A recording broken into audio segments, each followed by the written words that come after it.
अल्हम्दुलिल्लाहि व कफ़ा व सलामुन अला इबादिहिल्लज़ीना इस्तफ़ा अम्मा बाद फ़अऊज़ु बिल्लाहि मिनश्शैतानिर्रजीम बिस्मिल्लाहिर्रहमानिर्रहीम शरअ लकुम मिनद्दीन मा वस्सा बिहि नूह वल्लज़ी अवहैना इलैक व मा वस्सैना बिहि इब्राहीम व मूसा व ईसा अन अक़ीमुद्दीन व ला ततफ़र्रक़ू फ़ीह कबुर अलल मुश्रिकीन मा तदऊहुम इलैहि अल्लाहु यज्तबी इलैहि मन यशाअ व यहदी इलैहि मन युनीब। सदक़ल्लाहुल अज़ीम। फ़िक्र इस्लामी, तफ़हीम, तारीख़, नई जहतें।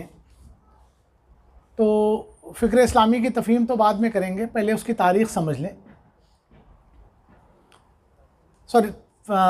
तारीख़ पर तो बाद में जाएंगे, पहले फ़िक्र इस्लामी समझ लें क्या चीज़ है। जब हम ये कहते हैं कि ख़ास तौर से तहरीक तनाज़ुर हम ये बात करते हैं कि तहरीक इस्लामी या फ़िक्र इस्लामी,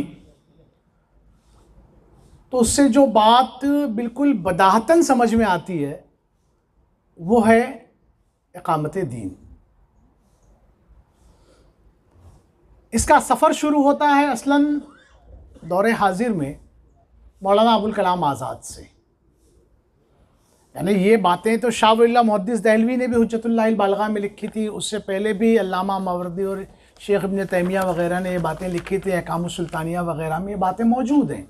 लेकिन चूँकि उस वक्त दीन बहरहाल गालिब था, शाह वली मुहद्दिस दहलवी के ज़माने में भी आखिरी सांसें तो ले रहा था, लेकिन बहरहाल हुकूमत मुसलमानों की थी। दौरे ज़वाल में जिस शख्स ने सबसे पहले हुकूमत इलाहिया की सदा लगाई वो मौलाना अबुल कलाम आज़ाद थे। उसके बाद शोमी किस्मत के ये जो भी हो, मौलाना अबुल कलाम आज़ाद जो है वो उन्होंने काम छोड़ दिया और बहरहाल ये सादत जो है वो मौलाना मौदूदी के हिस्से में।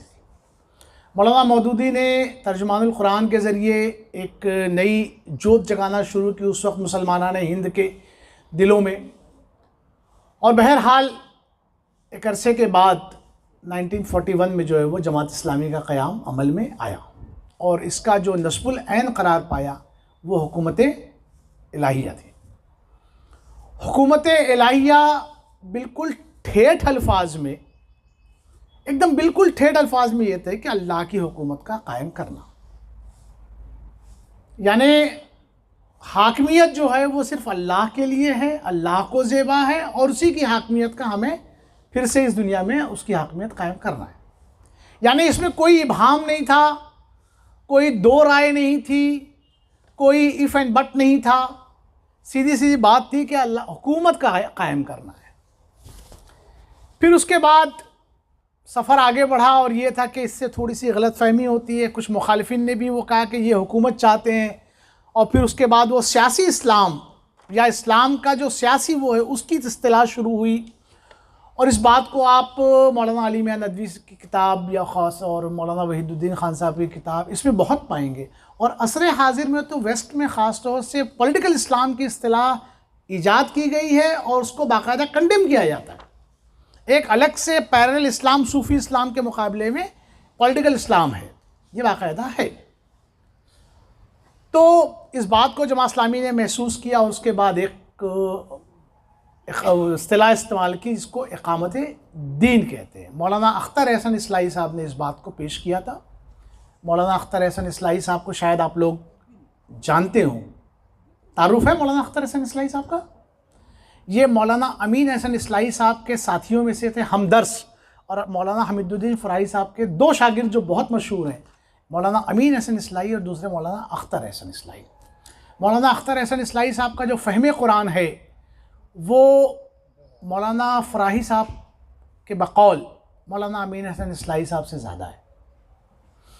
और अगर आप उनके कुछ कुरान की जो तफसीरें उन्होंने की हैं, और अगर नहीं मैसर हो तो पढ़िए तदब्बुर कुरान पर एक नज़र जो मौलाना नईमुद्दीन इस्लाही साहब ने मुरतब किया है, मौलाना जलील अहसन नदवी साहब के मकालात का मजमुआ। उसमें जलील अहसन नदवी साहब कहते हैं कि इसमें मेरी राय कम है, मेरे उस्ताद मौलाना अख्तर एहसन इस्लाही साहब की राय ज़्यादा है। मरकज़ी शूरा के रुकन थे अपने वक्त में। मौलाना सदरुद्दीन इस्लाही मौलाना अबुल्लाह इस्लाही साहब के उस्ताद थे। तो अख्तर एहसन इस्लाही साहब ने रिकमेंड किया कि हुकूमत इलाहिया से बदल कर नस्बुल ऐन को जो है इक़ामत दीन किया जाए। ये कुरानी इस्तिलाह है और जामे इस्तिलाह है।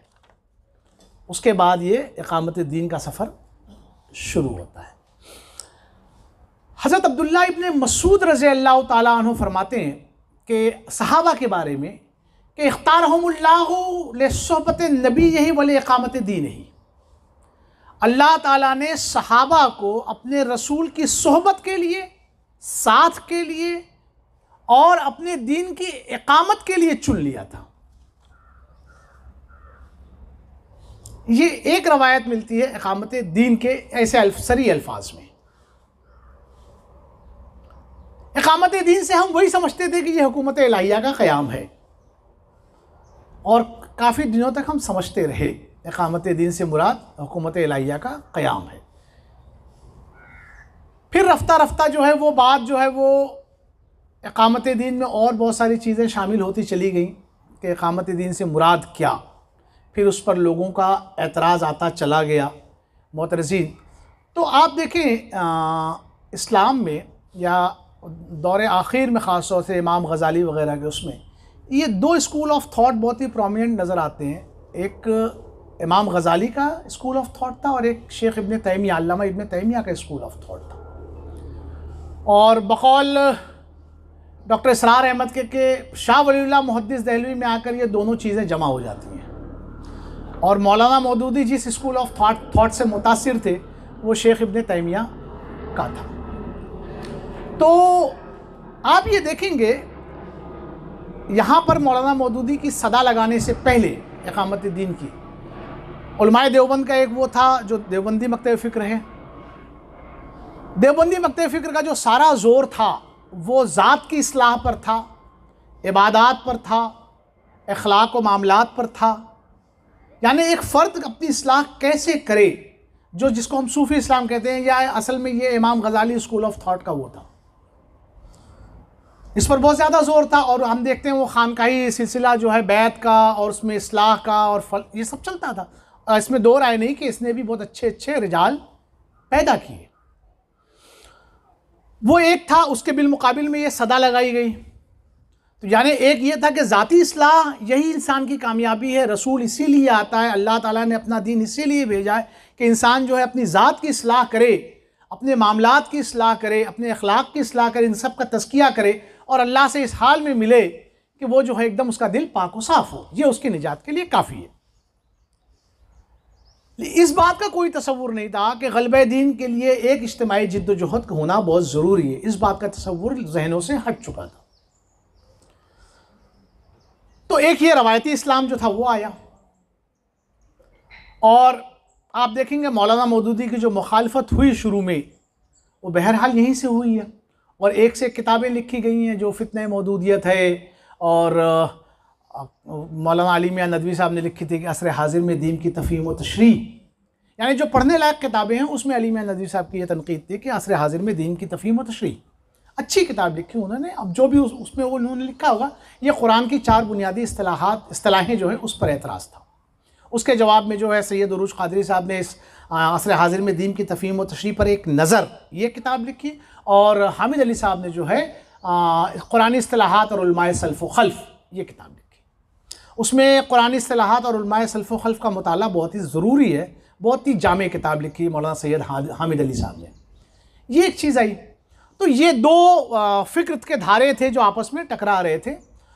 और उसमें उलमाए देवबंद ने बहुत सारी किताबें मौलाना मौदूदी के ख़िलाफ़ लिखी, इक़ामत दीन के ख़िलाफ़ लिखी, ये सारी चीज़ें आई। उसके बाद ये मामला जो है वो थोड़ा सा और आगे बढ़ता है। फिर मौलाना वहीदुद्दीन खान साहब आते हैं। मौलाना वहीदुद्दीन खान साहब ने ताबीर की गलती लिखी। इसी बीच आप देखते हैं कि सल्फ़ी मकतब फ़िक्र जो है, जो जिसको हम अहले हदीस मकतब फ़िक्र कहते हैं, वो भी इक़ामत दीन के सख्त मुखालिफ नज़र आते हैं। ये हमारे उसमें ये हुआ। और वो ये कहते हैं कि इक़ामत दीन दरअसल कोई नस्बुल ऐन था ही नहीं कभी अम्बिया का। या अल्लाह ताला ने उम्मत को ये नस्बुल ऐन दिया ही नहीं है। अम्बिया का नस्बुल ऐन जो था और उम्मत का नस्बुल ऐन है वो है तौहीद। और कहते हैं कि कुरान का आप मुताला कीजिए, हर जगह आपको तौहीद बिखरी पड़ी नजर आएगी। जाहिर सी बात है, इसमें दो राय नहीं कि अंबिया की जो पहली सदा थी वो यही थी, या कौमी उबुदुल्लाह मा लकुम मिन इलाहिन गैरुहु। आपको अंबिया की सदा में कहीं नहीं मिलेगा कि दीन कायम करो। ये यही मिलेगा कि ऐ लोगों, अपने उस रब की परस्तिश करो, अपने उस रब की बंदगी करो जिसके सिवा तुम्हारा कोई इलाह नहीं है। तो वो ये बात कहने में बज़ाहिर हक बजानिब नजर आते हैं। और सरीह नुसूस वो उनको सपोर्ट करती हैं। अब ये मामला हमारे साथ है कि फिर इकामत दीन आखिर हमने नस्बुलैन चुना कैसे। फिर उसके बाद बात आगे बढ़ती है और फिर वो मामला इस गांधी साहब का आ जाता है। वही बातें जो एतराज़ात जो मौलाना वहीदुद्दीन खान साहब ने किए थे उसको और ज़्यादा पॉलिश शक्ल में गांधी साहब ने पेश किया, और हम लोग वीडियो सुन के जो है वो मशहूर हुए चले जाते हैं उनके प्रेजेंटेशन पर। ठीक है, प्रेजेंटेशन उनका अच्छा है, लेकिन क्या वाकई ऐसा है कि अंबिया का कोई मिशन नहीं था? देखिए, अल्लाह ताला ने सूरह शूरा में 5 रसूलों का तज़किरा फरमाया। नूह अलैहिस्सलाम, इब्राहीम अलैहिस्सलाम, ईसा अलैहिस्सलाम और मूसा अलैहिस्सलाम, ईसा अलैहिस्सलाम और अल्लाह के रसूल सल्लल्लाहु अलैहि वसल्लम। इन 5 रसूलों ने अमलन इकामत दीन किया, दीन कायम किया।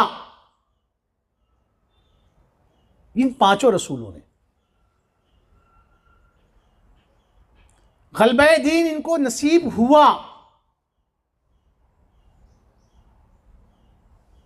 अब मैं गांधी साहब के उन एतराज़ात पर नहीं जाऊंगा, इसलिए कि गुफ्तगू बहरहाल बहुत तवील हो जाएगी।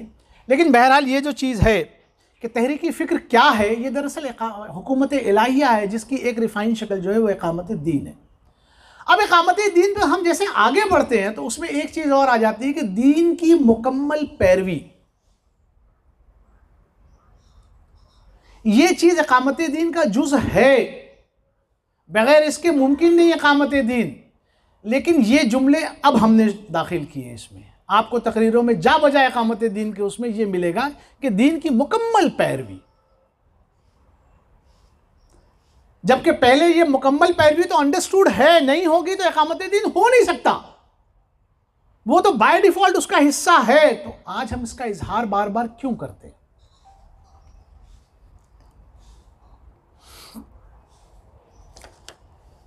जब जमात कायम हुई, मौलाना मौदूदी यहाँ थे, पाकिस्तान में थे, यहाँ भी थे, तो जब भी हम इकामत दीन का नाम लेते थे तो हम उससे क्या समझ में आता था? हुकूमत इलाहिया से क्या समझ में आता है? हुकूमत इलाहिया से ये समझ में आता है कि गलबा और इक़्तिदार जो है वो अल्लाह रब्बुल आलमीन को के दीन को नसीब हो, ये समझ में आता है। उसके क्या लवाजमात होंगे, उसके प्रीरिक्विजिट्स क्या हैं, कैसे होगा, क्या लाहे अमल होगा, ये सारी बहसें ज़िम्नी थी। लेकिन ये ज़रूर था कि ये नस्बुलैन हमारा है। अब हमने नस्बुलैन को जब इकामत दीन किया और इकामत दीन में उसकी पैरवी रखा। अब आपको मैं एक बात बताऊँ, कुरान में अल्लाह ताला फरमाता है यहूद और नसारा के बारे में, वलौ अन्नहुम अक़ामुत तौरात वल इंजील वमा उन्ज़िला इलैहिम मिन रब्बिहिम लअकलू मिन फ़ौक़िहिम व मिन तहति अर्जुलिहिम या अहलल किताब लस्तुम अला शैइन हत्ता तुक़ीमुत तौरात वल इंजील वमा उन्ज़िला इलैकुम मिन रब्बिकुम। आप देखेंगे किसी भी पाकिस्तानी तहरीक इस्लामी जमात इस्लामी पाकिस्तान के रहनुमा का आप इसमें लिखें, वो कहेगा कि या अहलल किताब लस्तुम अला शैइन हत्ता तुक़ीमुत तौरात वल इंजील, जब तक कि तुम तौरात और इंजील कायम ना कर लो, वमा उन्ज़िला इलैकुम मिन रब्बिकुम, और ये जो कुरान तुम्हारे रब की तरफ से तुम्हारी तरफ नाजिल किया गया उसको कायम ना कर लो। उसके बिलमुकाबिल आप हिंदुस्तान के रहनुमाओं को देखेंगे तो वो लिखते हैं पैरवी। इवन मौलाना मौदूदी ने भी पैरवी ही लिखा है तफ़हीमुल कुरान में। आखिर जब हम अन अक़ीमुद्दीन का तर्जुमा करते हैं तो दीन को कायम करने की बात करते हैं। तो यहां भी वही मतलब है कि या अहलल किताब लस्तुम अला शैइन हत्ता तुक़ीमुत तौरात वल इंजील, तुम किसी चीज पर नहीं हो, तुम्हारी कोई हैसियत नहीं है, तुम किसी बुनियाद पर नहीं हो, बेबुनियाद हो, जब तक कि तुम तौरात और इंजील और जो कुछ तुम्हारे रब की तरफ से नाज़िल हो तुम उसको कायम ना कर लो। और अगर अहले किताब तौरात और इंजील को कायम करते तो ज़मीन और आसमान से उन पर रिस्क बरसता, ला अक़लु मिन फ़ौक़िहिम व मिन तहति अर्जुलिहिम, आसमान से रिस्क बरसता और ज़मीन से रिस्क उबलता। तो इकामत दीन के शुरू में ये माने थे। अब उसके बाद बात आगे और बढ़ती है, इकामत दीन का मज़ीद सफ़र होता है। अब उसमें यह आता है कि इकामत दीन के लिए जो सब है वो खिदमत खल्क़ है, और फिर खिदमत खल्क़ के नाम से फिर हम जो है वो अल्लाह के रसूल सल्लल्लाहु अलैहि वसल्लम की खिदमत खल्क़ का बड़ा लंबा चौड़ा वो बनाते हैं। अंबियाई तारीख़ में एक मिसाल दे दें पूरे कुरान और सुन्नत से कि खिदमत खल्क़ से दीन कायम हुआ, पूरी अंबियाई तारीख़ में एक मिसाल नहीं मिलेगी। फिर एक चीज़ मिलती है हमारे यहाँ, राय अम्मा की हमवारी। एक मिसाल दे दें पूरे कुरान और हदीस से, अंबियाई तारीख़ की, कि राय अम्मा की हमवारी से कभी दीन कायम हुआ हो। दीन कायम जब भी होगा दावत दीन से होगा। दावत देंगे, कन्फ्रंटेशन होगा, मार खानी पड़ेगी, अल्लाह के रास्ते में कुर्बानियाँ देनी पड़ेंगी, वो सारे मराहिल जिससे रसूल गुजरे उससे लाजमन गुजरना होगा। उसके बाद अल्लाह की मर्जी है दीन कायम होगा या नहीं, वो अल्लाह के ऊपर है। लेकिन आप ये समझ लें कि आप इससे दीन कायम कर लेंगे। हाँ, ये आप ज़रूर कह सकते हैं कि राय अम्मा की हमवारी की अपनी एक अहमियत है, ज़रूर करना चाहिए, इसमें दो राय नहीं, ये भी हमारे करने का एक काम है। उसी तरह खिदमत खल्क ये ज़रूर करना चाहिए, लेकिन खिदमत खल्क रसूल का बुनियादी वस्फ होता है, यानी उसकी बुनियादी सिफत होती है। वो ये नहीं कि मुझे चूंकि दीन फैलाना है इसलिए मैं खिदमत खल्क करूंगा। वो दीन फैलाए ना फैलाए, खिदमत खल्क वो लोगों के लिए उसके दिल में इतना दर्द होता है कि वो खिदमत खल्क पर अपने आप को ये कह लीजिए कि मजबूर पाता है। ये उसकी ज़ात का एक हिस्सा होता है, अटूट अंग है वो। ऐसे आप इसको समझें। यानी रसूल इसलिए नहीं करता कि ये मधु पोटेंशियल मधु है तो मैं इसकी राशन दूंगा इसको, इसलिए कि मेरा पोटेंशियल मधु है। और एक आदमी जो मुझसे झगड़ा करता है दीन के मामले में, मैं उसके साथ कोई उससे सलूक नहीं करूंगा। रसूल ऐसे नहीं करता है। तो इस फ़र्क को हमें हर हाल में मलहूज़ रखना चाहिए। ये सारी चीज़ें अपनी जगह मुसल्लम हैं, लेकिन दीन जब भी कायम होगा। हाँ, ये और बात है कि हम इसके लिए तैयार नहीं हैं, उम्मत मुस्लिमा इसके लिए तैयार नहीं है कि इसका जो नतीजा निकलेगा और जो कन्फ्रंटेशन होगा उसके नतीजे में जो हमारे साथ, जो अंबिया के साथ हुआ है वो हमारे साथ होगा, तो हम इसको बर्दाश्त और अंगेज़ करने के लिए भी तैयार नहीं हैं। ये बात अपनी जगह दुरुस्त है, हम अपनी इस कमज़ोरी और ख़ामी को दूर करने की कोशिश करें, लेकिन दीन कायम होगा तो दावत दीन से ही होगा। एक और गलत फहमी का इजाला कर दूँ, हम कहते हैं कि इकामत दीन के मुख्तलिफ़ नाम हैं, दावत दीन भी उसी का नाम है और अम्र बिल मारूफ़ और नही अनिल मुनकर भी उसी का एक नाम है। ऐसा कुछ भी नहीं है। इकामत दीन, गलबे दीन, इजहार दीन, हुकूमत इलाहिया, ये तो एक है, लेकिन दावत दीन उसका एक हिस्सा, यानी उस तक पहुंचने का एक रास्ता है। अम्र बिल मारूफ़ और नही अनिल मुनकर ये गायत है इकामत दीन की। दीन जब कायम होगा, अल्लज़ीना इम्मक्कन्नाहुम फिल अर्ज़ अक़ामुस्सलाता व आतुज़ ज़काता व अमरू बिल मारूफ़ व नहव अनिल मुनकर, ये करने का काम है। तो ये इस तरह से हमारा सफ़र शुरू हुआ, सफ़र इस तरह से पहुंचा यहाँ तक, और इस तरह से उसमें ये मामलात आए। तो जो ठेठ दीन की ताबीर है वो दावत दीन से इबारत है। यानी आप दावत दीन देंगे तो इकामत दीन होगा, आप दावत दीन नहीं देंगे तो इकामत दीन नहीं हो सकता। अल्लाह ताला ने जो रास्ता अपने तमाम अंबिया के लिए बनाया था, जिस रास्ते पर चलकर उन्होंने इकामत दीन किया था, ये उम्मत मुस्लिमा भी इस वक्त उसी रास्ते पर चलेगी तो इकामत दीन होगा, वरना इकामत दीन नहीं होगा। आप सब कर लीजिए। देखिए, आसान मिसाल देता हूँ, बहुत ही सिंपल बात करता हूँ। आपने राय अम्मा पूरी हमवार कर ली, यानी 80% जो यहाँ हिंदू हैं हमारे भाई, ये सब के सब इस बात पर मुत्तफिक है कि इस्लाम बड़ा अच्छा मजहब है, इससे अच्छा कोई मजहब नहीं है। लेकिन क्या वो अमलन इस बात के लिए तैयार हो जाएंगे कि वो अपने इस्लाम मतलब अपने दस्तूर की जगह, अपने उसकी जगह इस्लाम को गालिब कर देंगे, इस्लामी दस्तूर पे अब हम चलेंगे? ये मुमकिन नहीं है। अल्लाह के रसूल सल्लल्लाहु अलैहि वसल्लम की ज़ात बाबरकत से बढ़कर किसकी ज़ात थी जो अनडिस्प्यूटेड थी? सारे कमालात और फ़ज़ाइल जिसके कुरैश मोतरिफ थे वो आपकी ज़ात में जमा थे। आप जब कोहे सफ़ा पे पहले चढ़े तो आपने क्या कहा? फ़क़त लबिस्तु फ़ीकुम उम्रा हल वजदतुमूनी सादिक़न काज़िबा, मैं तुम्हारे दरमियान एक लंबी मुद्दत गुजार चुका, तो तुमने मुझे कैसा पाया? सच्चा पाया, झूठा पाया? तो कुरैश ने क्या जवाब दिया? फ़क़त नब्तलीकुम गैरा मर्रा मा वजदना फ़ीका इल्ला सिद्क़ा, ऐ मोहम्मद हमने तो तुझे 12 आजमाया लेकिन तुझे तो सिर्फ हमने सच्चा ही पाया। ये कुरैश की गवाही थी और सब जानते थे कि ये मोहम्मद जो दीन पेश कर रहे हैं ये सच्चा दीन है, लेकिन उसके बावजूद वो इसके लिए तैयार नहीं हुए कि वो दीन इस्लाम को दीन गालिब या एक गालिब निज़ाम की हैसियत से कबूल कर लें। बातिल कभी कबूल नहीं कर सकता, ये मुमकिनात में से नहीं है। तो आप कितना भी कर ले, वो आपके साथ अच्छी दोस्ती है, जिसको हम लोग कहते हैं कि आप उससे हमदर्दी और गमखारी और दोस्ती सबके रिश्ते रखना चाहिए, लेकिन कभी बातिल इसके लिए तैयार नहीं होगा कि वो ज़मामे कार आपके हाथों में सौंप दे। ये मुमकिनात में से नहीं है।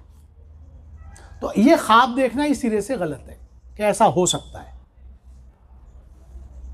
होगा एक ही तरीके से, वो दावत दीन का तरीका। अब मैं इस पर आता हूँ कि मैंने एक बात जो कही थी कि नूह अलैहिस्सलाम और इस सारे 5 रसूलों ने दीन अमलन गालिब किया। अल्लाह के रसूल का तो हमें पता है, नूह अलैहिस्सलाम का भी पता है, नूह अलैहिस्सलाम ने दीन गालिब किया, इब्राहीम अलैहिस्सलाम ने भी दीन गालिब किया, मूसा अलैहिस्सलाम ने भी दीन गालिब किया बाकायदा। ईसा अलैहिस्सलाम के बारे में ऐसा लगता है कि बज़ाहिर आपका इंतकाल हो गया और वो गालिब नहीं हुआ दीन। आप ये देखें, गलबे दीन के लिए जो कुरानी इस्तिलाह है वो इजहार दीन की है।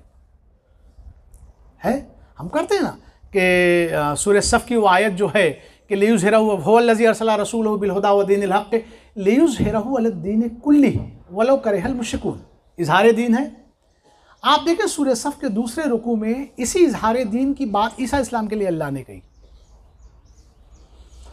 वइज़ क़ाल ईसा इब्न मरियम लिल हवारिय्यीन मन अंसारी इलल्लाह क़ालल हवारिय्यून नहनु अंसारुल्लाह फ़आमनत ताइफ़तुम मिन बनी इसराईला व कफ़रत ताइफ़ा फ़अय्यदनल लज़ीना आमनू अला अदुव्विहिम फ़अस्बहू ज़ाहिरीन। ईसा इब्न मरियम के मानने वालों की मदद हमने उनके मुखालिफिन पर की और ईसा इब्न मरियम के मानने वाले गालिब आ गए। एक ही रसूल के लिए इजहार दीन होते हुए अल्लाह ताला ने कुरान में बाअल्फाज़ सरीह जिक्र किया है, वो ईसा अलैहिस्सलाम है।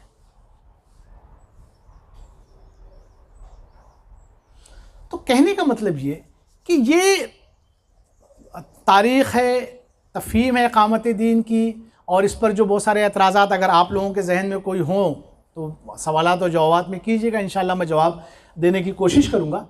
लेकिन बहरहाल ये है। और जब हम पैरवी का जिक्र करते हैं कि इक़ामत दीन में पैरवी शामिल है, तो आप देखें इसमें किसी को इख्तिलाफ़ नहीं होता है। उलमाए देवबंद भी यही कहते हैं कि पैरवी कीजिए दीन की, असलन मतलूब दीन की पैरवी है। तो आखिर क्या वजह है कि हमें ये कहना पड़ रहा है इस वक्त कि पैरवी में, इक़ामत दीन में एक चीज़ जो है वो पैरवी भी शामिल है।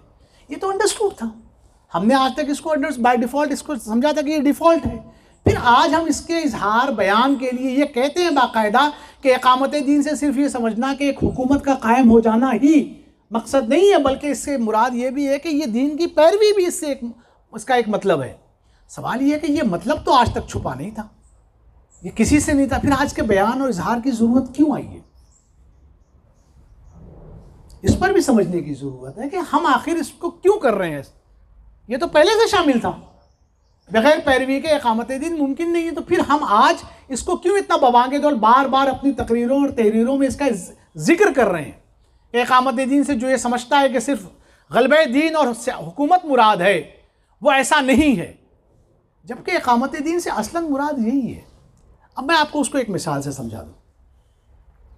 मिसाल ये कि एक बस्ती है, जैसे मुमरा बस्ती है, मौज़म आसरे साहब उसके वो हैं, नहीं ठीक कोई बात नहीं, आप ही के नाम से सही।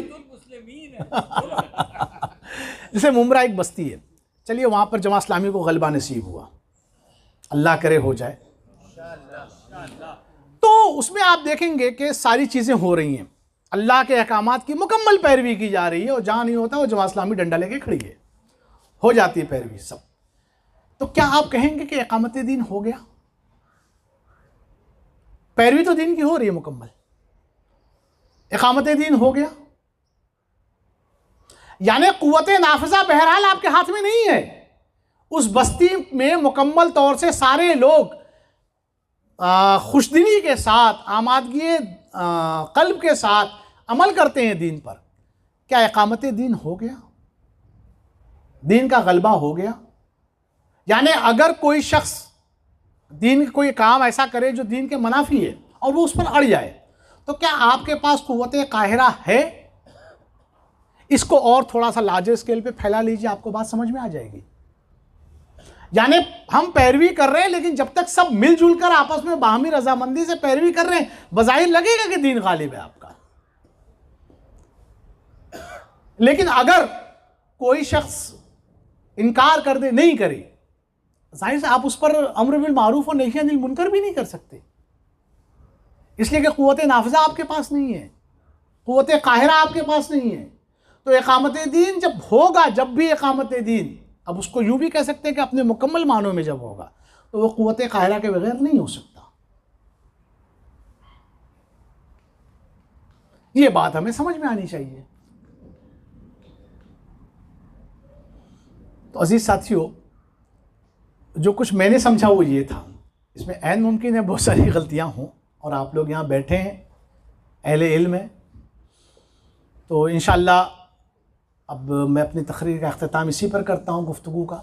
इसमें अगर कोई सवालात हैं, आप लोगों के इश्कालात हैं, कुछ हैं, तो उस पर कर सकते हैं। इंशाअल्लाह मैं उसके लिए कोशिश करूँगा कि मैं जवाब दूँ। व आखिर दावाना अनिल हम्दुलिल्लाह।